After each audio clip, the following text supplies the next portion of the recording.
If you're not connected with your roots, do you know who you are? The Jewish, Asians, Hispanics, everybody, they know where they come from, who they are. Black Americans, black Europeans who haven't been able to connect and come back to Africa, they don't know who they are. So they start acting like the colonizers, and it doesn't make sense. So you have to know who you are, and you have to come back to an African country, a black. Ghana has been on top of the list of African countries who are welcoming back black Americans back to Africa.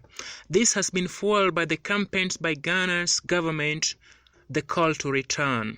The campaign, dubbed the Year of Return, became a catalyst for many descendants of Africans in the diaspora to embark on a spiritual journey. Many black Americans have been finding their way to Ghana and other African countries.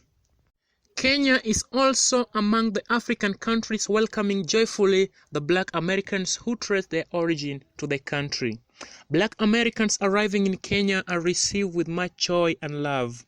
Here comes a group of 40 black Americans who trace their origin back to Kenya and really appreciate how it feels like being in Africa. They also urge their fellows to trace their roots and be aware of their origin, as each and every race in the world are able to trace their origin. There is no single evidence of racism in Kenya, and even the whites are treated with love. Those arriving in Kenya, however, should expect a few differences in environment, culture, living condition, and even socio-economic life. Language barrier is also not a problem in Kenya, as citizens speak both English and Swahili. Kenya is rich in culture and natural resources, making it an ideal place to thrive and settle in. The country is also peaceful with good security systems.